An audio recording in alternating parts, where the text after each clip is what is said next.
रुद्र संहिता प्रथम खंड।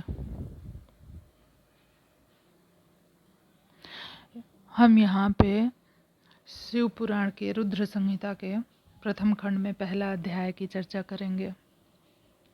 पहले अध्याय में ऋषिगणों की वार्ता हुई है, उसके बारे में हम चर्चा करेंगे। जो विश्व की उत्पत्ति, स्थिति, लय आदि के एकमात्र कारण है। गिरिराज कुमारी उमा के पति हैं, जिनकी कीर्ति का कहीं अंत नहीं, जो माया के आश्रय होकर भी उससे दूर हैं, जिनका स्वरूप दुर्लभ है। मैं उन भगवान शंकर की वंदना करता हूँ, जिनकी माया विश्व की सृष्टि करती है। जैसे लोहा चुंबक से आकर्षित होकर उसके पास ही लटका रहता है, उसी प्रकार ये सारा जगत जिसके आसपास ही भ्रमण करते हैं। जिन्होंने इन प्रपंचों को रचने की विधि बताई, जो सभी के भीतर अंतर्यामी रूप से विराजमान है, मैं उन भगवान शिव को नमन करता हूँ। ऋषि बोले, हे सूत जी, अब आप हमसे भगवान शिव व पार्वती के परम उत्तम व दिव्य स्वरूप का वर्णन कीजिए। सृष्टि की रचना से पूर्व, सृष्टि के मध्यकाल और अंतकाल में महेश्वर किस प्रकार व किस रूप में स्थित होते हैं। सभी लोगों का कल्याण करने वाले भगवान शिव कैसे प्रसन्न होते हैं तथा प्रसन्न होने पर अपने भक्तों को कौन कौन से उत्तम फल देते हैं। हमने सुना है भगवान शिव महान दयालु हैं, अपने भक्तों को कष्ट में नहीं देख सकते। ब्रह्मा विष्णु महेश तीनों देवता शिव जी के अंग से ही उत्पन्न हुए हैं। हम पर कृपा कर शिव जी के प्राकट्य, देवी उमा की उत्पत्ति, शिव उमा विवाह, गृहस्थ धर्म एवं शिव जी के अनंत चरित्रों को सुनाइए। सूत जी बोले, हे ऋषियों, आप लोगों के प्रश्न पतित पावनी श्री गंगा जी के समान हैं। ये सुनने वालों, कहने वालों और पूछने वालों, इन तीनों को पवित्र करने वाले हैं। आपकी इस कथा को सुनने की आंतरिक इच्छा है, इसलिए आप धन्यवाद के पात्र हैं। ब्राह्मणों भगवान शंकर का रूप साधु, राजसी और तामसी तीनों प्रकृति के मनुष्यों को सदा आनंद प्रदान करने वाला है। वे मनुष्य जिनके मन में कोई तृष्णा नहीं, ऐसे ऐसे महात्मा पुरुष भगवान शिव के गुणों का ज्ञान करते हैं, क्योंकि शिव की भांति मन और कानों को प्रिय लगने वाली और संपूर्ण मनोरथों को देने वाली है। हे ऋषियों, मैं आपके प्रश्नों के अनुसार ही शिव के चरित्रों का वर्णन करता हूँ, आप उसे आदर पूर्वक श्रवण करें। आपके प्रश्नों के अनुसार ही नारद जी ने अपने पिता ब्रह्मा जी से यही प्रश्न किया था। तब ब्रह्मा जी ने प्रसन्न होकर शिव चरित्र सुनाया था। उसी संवाद को मैं तुम्हें सुनाता हूँ, क्योंकि उस संवाद में भाव सागर से मुक्त कराने वाले गौरीश की अनेक आश्चर्यमय लीलाएं वर्णित हैं। दूसरा अध्याय, नारद जी की काम वासना। सूत जी बोले, हे ऋषियों, एक समय की बात है, ब्रह्मा पुत्र नारद जी हिमालय पर्वत की एक गुफा में बहुत दिनों से तपस्या कर रहे थे। उन्होंने दृढ़तापूर्वक समाधि लगाई थी और तप करने लगे थे। उनके उग्र तप का समाचार पाकर देवराज इंद्र कांप उठे। उन्होंने सोचा कि नारद मुनि मेरे स्वर्ग लोक के राज्य को छीनना चाहते हैं। यह ख्याल आते ही इंद्र ने उनकी तपस्या में विघ्न डालने की कोशिश की। उन्होंने कामदेव को बुलाया, कहने लगे, हे कामदेव, तुम मेरे परम मित्र एवं हितैषी हो। नारद हिमाचल पर्वत की गुफा में बैठकर तपस्या कर रहा है। कहीं ऐसा न हो कि वह वरदान में ब्रह्मा जी से मेरे स्वर्ग का राज्य ही मांग बैठे। अतः तुम वहां जाकर उसका तप भंग कर दो। यह आज्ञा पाकर कामदेव बसंत को साथ ले गर्भ से उस स्थान पर गए और अपनी सारी कलाएं रच डाली। कामदेव और बसंत के बहुत प्रयत्न करने पर भी नारद मुनि के मन में कोई विकार उत्पन्न नहीं हुआ। महादेव जी के अनुग्रह से उन दोनों का गर्भ चूर्ण हो गया। ऐसा इसलिए हुआ क्योंकि महादेव जी की कृपा से नारद मुनि पर कामदेव का कोई प्रभाव नहीं पड़ा था। पहले उस आश्रम में भगवान शिव ने तपस्या की थी। उसी स्थान पर उन्होंने ऋषि मुनि की तपस्या का नाश करने वाले कामदेव को भस्म कर डाला था। कामदेव को भस्म देखकर उनकी पत्नी रति ने बिलखते हुए भगवान शंकर से उन्हें जीवित करने का प्रार्थना किया। तभी सभी देवता भी शिव जी से प्रार्थना करने लगे तो भगवान महादेव जी ने कहा था, कुछ समय पश्चात कामदेव स्वयं जीवित हो जाएंगे, किंतु इस स्थान पर और इसके आसपास जहाँ तक भस्म दिखाई देती है, वहाँ तक कि पृथ्वी पर कामदेव की माया और कामबाण का कोई प्रभाव नहीं पड़ेगा। इस प्रकार उस स्थान को कामदेव लज्जित होकर वापस लौट आए। देवराज इंद्र ने जब यह सुना कि नारद जी पर कामदेव का कोई प्रभाव नहीं पड़ा तो उन्होंने नारद जी की खूब प्रशंसा की। भगवान शिव की माया के कारण वे भूल गए थे कि शिव जी के शाप के कारण उस स्थान पर कामदेव की माया नहीं चल सकती। नारद जी भगवान शिव की कृपा से बहुत समय तक तपस्या करते रहे। अपने तप को पूर्ण हुआ समझकर नारद जी उठे तो उन्होंने कामदेव पर विजय प्राप्त करने का ध्यान आया। तब उन्हें मन ही मन इस बात का घमंड हुआ कि उन्होंने कामदेव पर विजय प्राप्त कर ली। इस प्रकार अभिमान से उनका ज्ञान नष्ट हो गया। वे यह समझ न सके कि कामदेव के पराजित होने में भगवान शंकर की ही माया थी। तब वे अपने काम विजय की कथा सुनाने के लिए शीघ्र ही कैलाश पर्वत पर जा पहुँचे और भगवान शिव को नमस्कार करके अपनी तपस्या की सफलता का समाचार तथा कामदेव पर विजय प्राप्त करने का समाचार कह सुनाया। यह बात सुनकर महादेव जी ने नारद की प्रशंसा करते हुए कहा, हे नारद जी, आप परम धन्य हैं, परंतु मेरी एक बात याद रखना कि यह समाचार किसी अन्य देवता को मत सुनाना। विशेषकर भगवान विष्णु से तो इस बात को कदापि न कहना। यह वृत्तांत सबसे छिपाकर रखने योग्य है। तुम मेरे प्रिय हो, इसलिए मैं तुम्हें यह आज्ञा देता हूँ कि यह बात किसी के सामने प्रकट मत करना।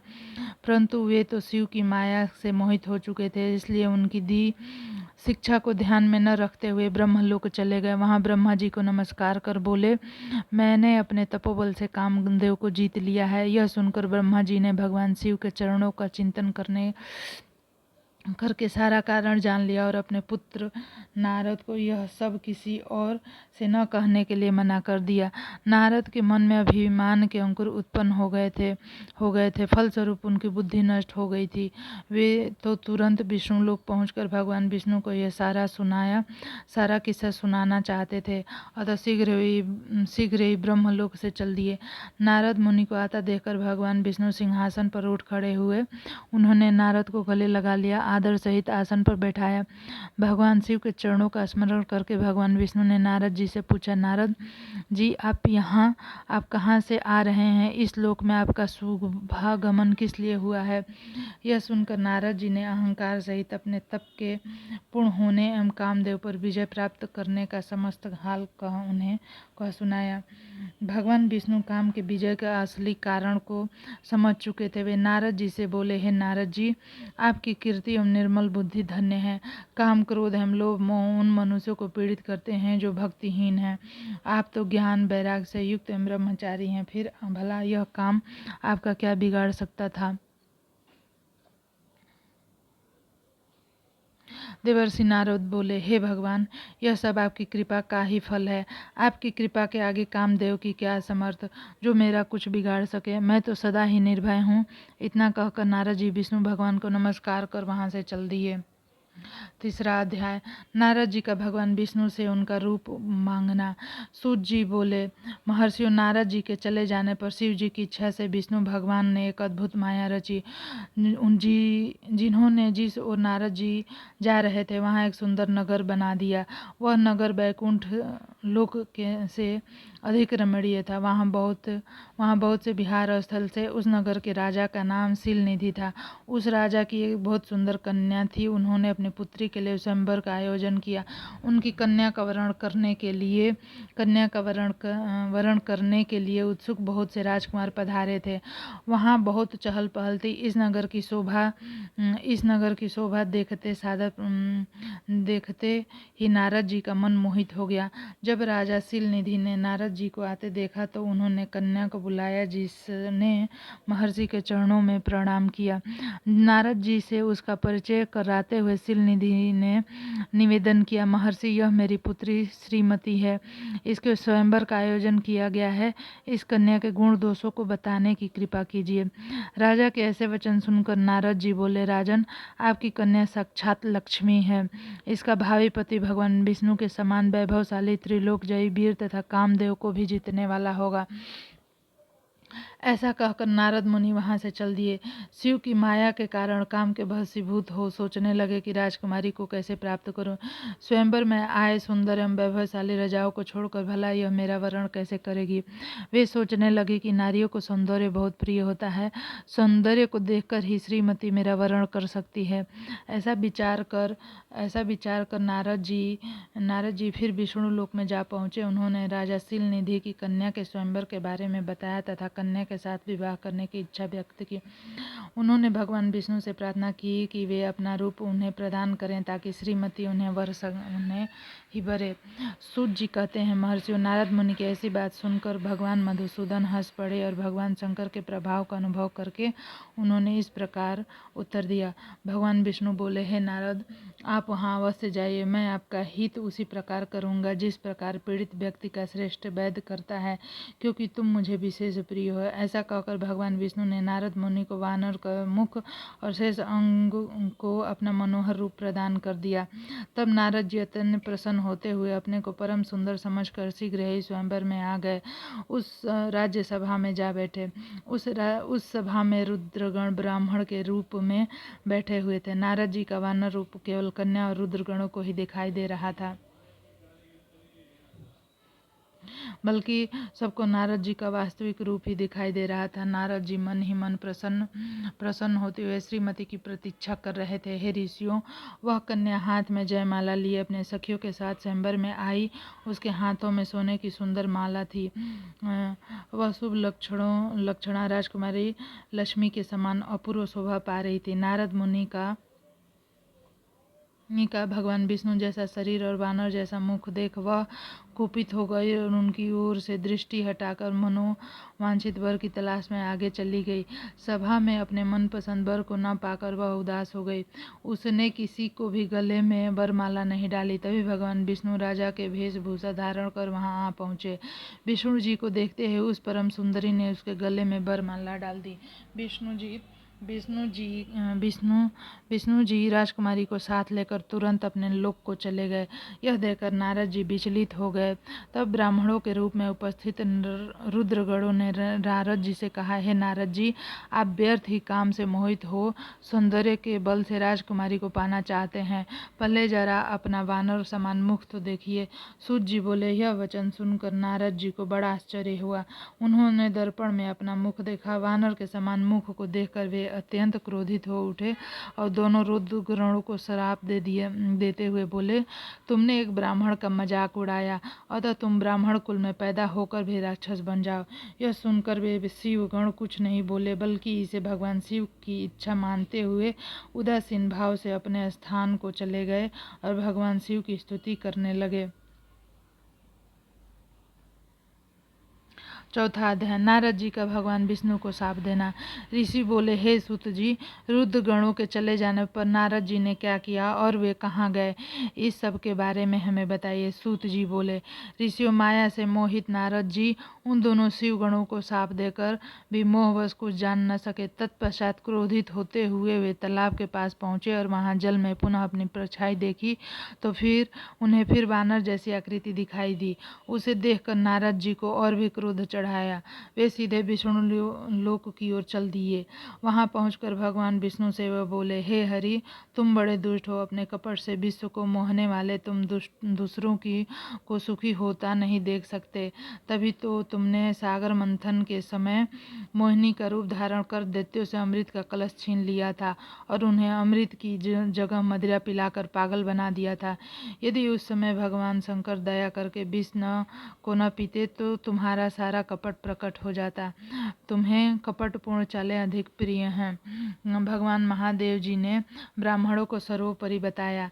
आज तुम्हें मैं ऐसी सीख दूंगा जिससे तुम फिर कभी कहीं भी ऐसा कार्य न कर सको। अब एक तुम्हारा किसी शक्तिशाली मनुष्य से पाला नहीं पड़ा है, इसलिए तुम निडर बने हुए हो, परंतु अब तुम्हें तुम्हारी करनी का पूरा फल मिलेगा। माया मोहित नारद जी क्रोध से खिन्न थे। वे भगवान विष्णु को शाप देते हुए बोले, विष्णु, तुमने स्त्री के लिए मुझे व्याकुल किया है। तुम सभी को मोह में डालते हो। तुमने राजा का रूप धारण करके मुझे छला था, इसलिए मैं तुम्हें शाप देता हूँ कि तुम्हारे जिस रूप ने कपटपूर्ण मुझे छला है, तुम्हें वही रूप मिले। तुम राजा होगे और इसी तरह स्त्री का वियोग भोगोगे जिस तरह मैं भोग रहा हूँ। तुमने जिस बानर के समान मेरी आकृति बना दी, वही बानर तुम्हारी सहायता करेंगे। तुम दूसरों को स्त्री वियोग का दुख देते हो, इसलिए तुम्हें भी दुख भोगना पड़ेगा। स्थिति अज्ञान से मोहित मनुष्य जैसी हो जाएगी। तुम्हारी स्थिति अज्ञान से मोहित मनुष्य जैसी हो जाएगी। अज्ञान से मोहित नारद जी का शाप विष्णु भगवान ने स्वीकार कर लिया। तत्पश्चात उन्होंने महालीला करने वाले मोहिनी माया को समाप्त कर दिया। माया के जाते ही नारद जी का खोया हुआ ज्ञान लौट आया और उनकी बुद्धि पहले की तरह हो गई। उनकी सारी व्याकुलता चली गई और मन में आश्चर्य उत्पन्न हुआ। यह सब जानकर नारद जी बहुत पछताने लगे और अपने को धिक्कारते हुए भगवान विष्णु के चरणों में गिर पड़े, उनसे क्षमा मांगने लगे। नारद जी कहने लगे कि मैंने अज्ञानवश होकर और माया के कारण आपको जो शाप दे दिया था वह झूठा हो गया। भगवान, मेरी बुद्धि खराब हो गई थी जो मैंने आपके लिए बुरे वचन अपनी जबान से निकाले। मैंने बहुत बड़ा पाप किया। हे प्रभु, मुझ पर कृपा कर मुझे कोई ऐसा उपाय बताइए जिससे मेरा सारा पाप नष्ट हो जाए। कृपया मुझे प्रायश्चित का तरीका बताइए। तब विष्णु जी ने उन्हें उठाकर मधुर वाणी में कहा, हे महर्षि, आप दुखी न हो। आप मेरे श्रेष्ठ भक्त हैं, इसमें कोई संदेह नहीं। नारद जी, आप चिंता मत कीजिए, आप परम धन्य हैं। आप परम धन्य हैं। आप परम धन्य हैं। अपने अहंकार के वशीभूत होकर भगवान शिव की आज्ञा का पालन नहीं किया था, इसलिए उन्होंने ही आपका गर्व नष्ट करने के लिए यह लीला रची थी। वे निर्गुण और निर्विकारी हैं, सत्वरज और तम आदि गुणों से परे हैं। उन्होंने अपनी माया से ब्रह्मा विष्णु महेश तीनों रूपों को प्रकट किया है। निर्गुण अवस्था में उन्हीं का नाम शिव है। वे ही परमात्मा, महेश्वर, पर ब्रह्म, अविनाशी, अनंत और महादेव नामों से जाने जाते हैं। उन्हीं की आज्ञा से ब्रह्मा जी जगत के सृष्टा हुए। मैं तीनों लोकों का पालन करता हूँ। मैं तीनों लोकों का पालन करता हूँ। शिव जी रुद्र रूप में सबका संहार करते हैं।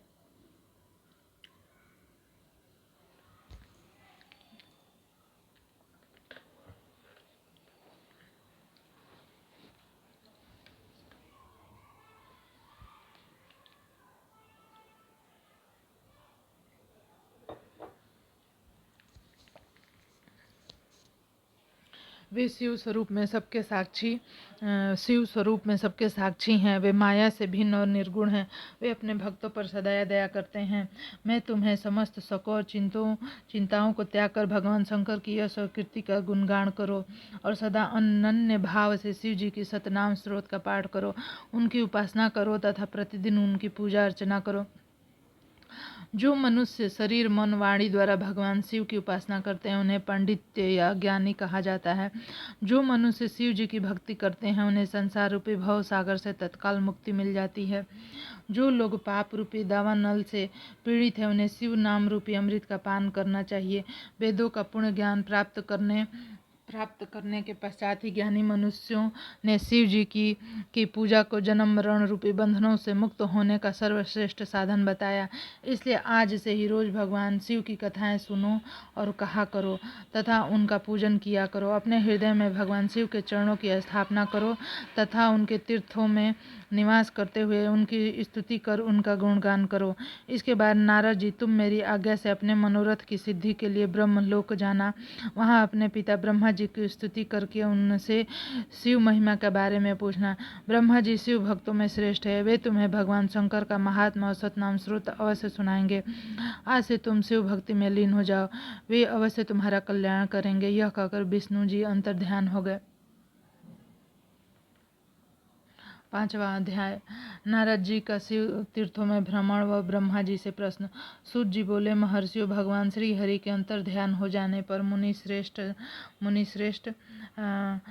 श्रेष्ठ नारद शिवलिंगों का भक्तिपूर्वक दर्शन करने के लिए निकल गए। इस प्रकार भक्ति मुक्ति देने वाले अनेक शिवलिंगों का उन्होंने दर्शन किया। जब उन रुद्रगणों ने नारद जी को वहां देखा तो वे दोनों गण अपने शाप की मुक्ति के लिए उनके चरणों पर गिर पड़े और उनसे प्रार्थना करने लगे कि वे उनका उद्धार करें। नारद मुने, हम आपके अपराधी हैं। राजकुमारी श्रीमती के स्वयंवर में आपका मन माया से मोहित था। उस समय भगवान शिव की प्रेरणा से आपने हमें शाप दे दिया था। आप हमारी जीवन रक्षा का उपाय कीजिए। हमने अपने कर्मों का फल भोग लिया। कृपा कर हम पर प्रसन्न होकर हमें शाप मुक्त कीजिए। नारद जी ने कहा, हे रुद्रगणों, आप महादेव के गण हैं, हम सभी के लिए आदरणीय हैं। उस समय भगवान शिव की इच्छा से मेरी बुद्धि भ्रष्ट हो गई थी, इसलिए मोहवश मैंने आपको शाप दे दिया था। आप लोग मेरे इस अपराध को क्षमा कर दें, परंतु मेरा वचन झूठा नहीं हो सकता, इसलिए मैं आपको शाप से मुक्ति का उपाय बताता हूँ। मुनिवर विश्रवा के वीर्य द्वारा तुम एक राक्षसी के गर्भ में जन्म लोगे। समस्त दिशाओं में रावण और कुंभकर्ण के नाम से प्रसिद्ध पाओगे। राक्षस राज का पद प्राप्त करोगे। तुम बलवान और वैभव से युक्त हो जाओगे। तुम्हारा प्रताप सभी लोकों में फैलेगा। समस्त ब्रह्मांड के राजा होकर भी भगवान शिव के परम भक्तों में होगे। भगवान शिव के ही दूसरे स्वरूप श्री विष्णु के अवतार के हाथों से तुम मृत्यु पाकर तुम्हारा उद्धार होगा, फिर अपने पद पर प्रतिष्ठित हो जाओगे। सूत जी कहने लगे। इस प्रकार नारद जी का कथा सुनकर वे दोनों रुद्रगण प्रसन्न होते हुए वहां से चले गए और नारद जी भी आनंद से सरोबोर हो मन ही मन शिव जी का ध्यान करते हुए शिव तीर्थों का दर्शन करने लगे। इस प्रकार भ्रमण करते करते वे शिव की प्रिय नगरी काशीपुरी में पहुंचे और काशीनाथ का दर्शन कर उनकी पूजा उपासना की। श्री नारद जी शिव जी की भक्ति में डूबे उनका स्मरण करते हुए ब्रह्मलोक को चले गए। वहां पहुंचकर उन्होंने ब्रह्मा जी को आदरपूर्वक नमस्कार किया और उनकी स्तुति करने लगे। उस समय उनका हृदय शुद्ध हो चुका था। उनके हृदय में शिव जी के प्रति भक्ति भावना ही थी और कुछ नहीं। नारद जी बोले, हे पितामह, आप तो पर ब्रह्म परमात्मा के स्वरूप को अच्छी प्रकार से जानते हो। आपकी कृपा से मैंने भगवान विष्णु के महात्मा का ज्ञान प्राप्त किया है। भक्ति मार्ग, ज्ञान मार्ग, तपो मार्ग, दान मार्ग और तीर्थ मार्ग के बारे में जाना है, परंतु मैं शिव तत्व के ज्ञान को अभी तक नहीं जान पाया हूँ। मैं उनकी पूजा विधि को भी नहीं जानता हूँ, अतः अब मैं उनके बारे में सभी कुछ जानना चाहता हूँ। मैं भगवान शिव के विभिन्न चरित्रों, उनके स्वरूप तथा वे सृष्टि के आरंभ मध्य में किस रूप में थे, उनकी लीलाएं कैसी होती हैं और प्रलय काल में भगवान शिव कहाँ निवास करते हैं, उनका विवाह तथा उनके पुत्र कार्तिकेय के जन्म आदि की कथाएं मैं आपके श्रीमुख से सुनना चाहता हूँ। भगवान शिव कैसे प्रसन्न होते हैं, प्रसन्न होने पर क्या क्या प्रदान करते हैं, इस पूरे वृतांत को मुझे बताने की कृपा करें। अपने पुत्र नारद की ये बातें सुनकर पितामह ब्रह्मा बहुत प्रसन्न हुए। छठा अध्याय, ब्रह्मा जी द्वारा शिव तत्व का वर्णन। ब्रह्मा जी ने कहा, हे नारद, तुम सदैव जगत के उपकार में लगे रहते हो। तुमने जगत के लोगों के हित के लिए बहुत उत्तम बात पूछी है, जिसके सुनने से मनुष्य के सब जन्मों के पापों का नाश हो जाता है। उस पर ब्रह्म शिव तत्व का वर्णन मैं तुम्हारे लिए कर रहा हूँ। शिव तत्व का स्वरूप बहुत सुंदर और अद्भुत है। जिसे मैं महाप्रलय आई थी, पूरा संसार नष्ट हो गया था तथा चारों ओर सिर्फ अंधकार ही अंधकार था। आकाश और ब्रह्मांड तारों का ग्रहों से रहित होकर अंधकार में डूब गए। सूर्य और चंद्रमा दिखाई देने बंद हो गए। सभी ग्रहों नक्षत्रों का कहीं पता नहीं चल रहा था। दिन रात अग्नि जल कुछ भी नहीं था। प्रधान आकाश और अन्य तेज भी शून्य हो गए थे। शब्द, स्पर्श, गंध, रूप, रस का अभाव हो गया था। सत्य असत सब कुछ खत्म हो गया था। तब सिर्फ सत्य ही बचा था। उस तत्व को मुनिगण एवं योगी अपने हृदय के भीतर ही देखते। वाणी, नाम, रूप, रंग आदि की वहां तक पहुंच नहीं है। उस पर ब्रह्म के विषय में ज्ञान और अज्ञान से किए गए संबोधन के द्वारा कुछ समय बाद, अर्थात सृष्टि का समय आने पर, एक से अनेक होने की संकल्प का उदय हुआ।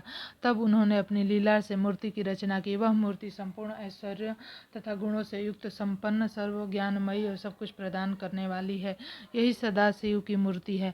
सभी पंडित विद्वान इसी प्राचीन मूर्ति को ईश्वर कहते हैं। उसने अपने शरीर को स्वच्छ शरीर वाली एवं स्वरूप भूत शक्ति की रचना की। वह परम शक्ति प्रकृति गुणमयी और बुद्धि तत्व की जननी कहलाई। उसे शक्ति अंबिका प्रकृति संपूर्ण लोकों को जननी, त्रिदेवों की माता, नित्या और मूल कारण भी कहते हैं। उसकी 8 भुजाएं, मुख की शोभा विचित्र है। उसके मुख के सामने चंद्रमा की कांति भी क्षीण हो जाती है। विभिन्न प्रकार के आभूषण और गतियां देवी की शोभा बढ़ाती है। वे अनेक प्रकार के अस्त्र शस्त्र धारण किए हुए हैं। सदा शिव को ही सब मनुष्य परम पुरुष, ईश्वर, शिव, शंभु और महेश्वर कहकर पुकारते हैं। उनके मस्तक पर गंगा भाल में चंद्रमा मुख के 3 नेत्र शोभा पाते हैं। उनके 5 मुख है, 10 भुजाओं के स्वामी हैं, त्रिशूलधारी हैं। वे अपने शरीर में भस्म लगाते हैं। उन्होंने शिवलोक के नामक क्षेत्र का निर्माण किया।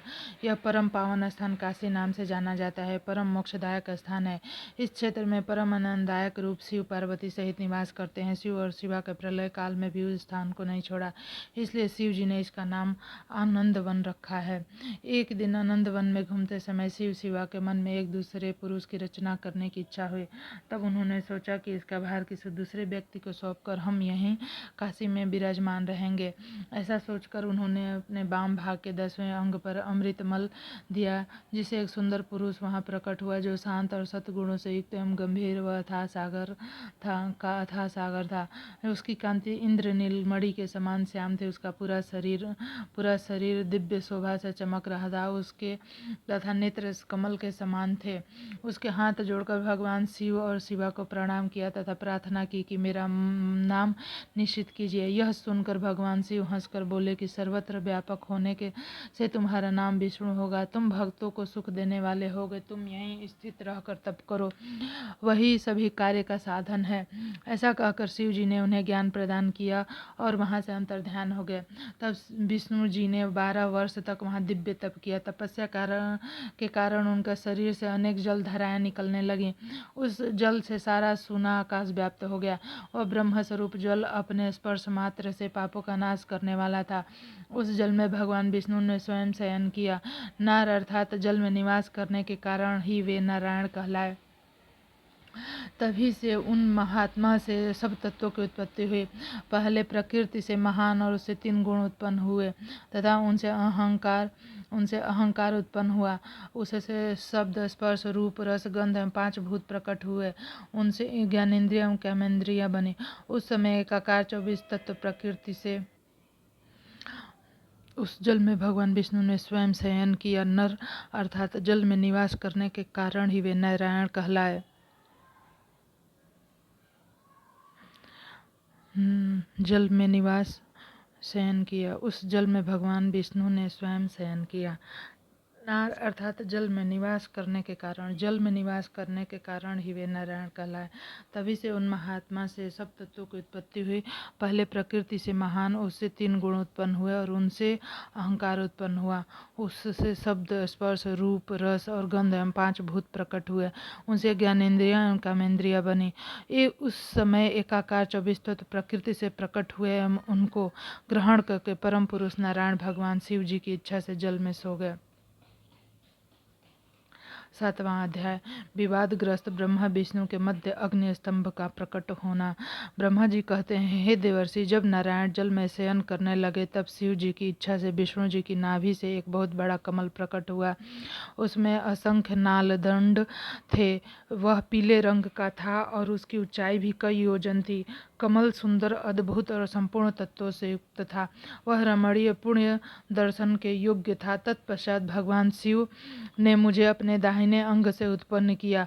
उन महेश्वर ने अपनी माया से मोहित कर नारायण देव के नाभि कमल में मुझे डाल दिया और लीला पूर्वक मुझे प्रकट किया। इस प्रकार उस कमल से पुत्र के रूप में मुझे जन्म मिला। मेरे 4 मुख लाल मस्तक पर त्रिपुंड धारण किए हुए थे। भगवान शिव की माया से मोहित होने के कारण मेरी ज्ञान शक्ति बहुत दुर्लभ हो गई थी। मुझे कमल के अतिरिक्त और कुछ भी दिखाई नहीं दे रहा था। मैं कौन हूँ, कहाँ से आया हूँ, मेरा कार्य क्या है, मैं किसका पुत्र हूँ, किसने मेरा निर्माण किया। कुछ इसी प्रकार के प्रश्नों ने मुझे परेशानी में डाल दिया था। कुछ क्षण बाद मुझे बुद्धि प्राप्त हुई और मुझे लगा कि इसका पता लगाना बहुत सरल है। इस कमल का उद्गम स्थल इस जल में नीचे की ओर है और इस के नीचे मैं उस पुरुष को पा सकूंगा जिसने मुझे प्रकट किया है। यह सोचकर एक नाल को पकड़कर मैं 100 वर्षों तक नीचे की ओर उतरता रहा, परंतु फिर भी मैंने कुछ कमल की जड़ को नहीं पाया। इसलिए मैं पुनः ऊपर की ओर बढ़ने लगा, परंतु ऊपर जाने पर भी कमल को उसको नहीं पा सका। तब मैं और अधिक परेशान हो गया। उसी समय भगवान शिव की इच्छा से मंगलमयी आकाशवाणी प्रकट हुई। उस वाणी ने कहा, तपस्या करो। उस आकाशवाणी को सुनकर अपने पिता का दर्शन करते हुए मैंने तपस्या करना आरंभ कर दिया और 12 वर्ष तक घोर तपस्या की। तब 4 भुजाधारी सुंदर नेत्रों से शोभित भगवान विष्णु प्रकट हुए। उन्होंने हाथों में शंख चक्र गदा पद्म धारण किए रखे थे। उनका शरीर श्याम कांति से सुशोभित था। उनके मस्तक पर मुकुट विराजमान था तथा उन्होंने पीताम्बर वस्त्र बहुत से आभूषण धारण किए हुए थे। वे करोड़ों कामदेवों के समान मनोहर दिखाई दे रहे थे और सांवली और मनोहर आभा से सुशोभित थे। उन्हें वहां देखकर मुझे बहुत हर्ष व आश्चर्य हुआ। भगवान शिव की लीला से हम दोनों में विवाद छिड़ गया कि हम में बड़ा कौन है। उसी समय हम दोनों के बीच में एक ज्योतिर्मय लिंग प्रकट हुआ और हमने उसका पता लगाने का निश्चय किया।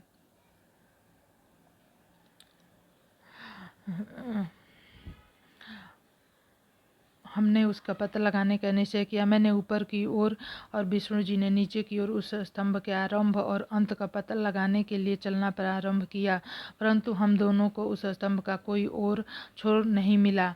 थककर हम दोनों अपने अपने उसी स्थान पर आ गए। हम दोनों ही शिव जी की माया से मोहित थे। श्री हरि ने सभी ओर से परमेश्वर शिव को प्रणाम किया। ध्यान करने पर भी हमें कुछ ज्ञात न हो सका। तब मैंने और श्री हरि ने अपने मन को शुद्ध करते हुए अग्नि स्तंभ को प्रणाम किया। हम दोनों कहने लगे, महाप्रभु, हम आपके स्वरूप को नहीं जानते। आप जो भी हैं, हम आपको नमस्कार करते हैं। आप शीघ्र ही हमें अपने असली रूप में दर्शन दें। इस प्रकार हम दोनों अपने अहंकार को भूलकर भगवान शिव को नमस्कार करने लगे। ऐसा करते हुए 100 वर्ष बीत गए।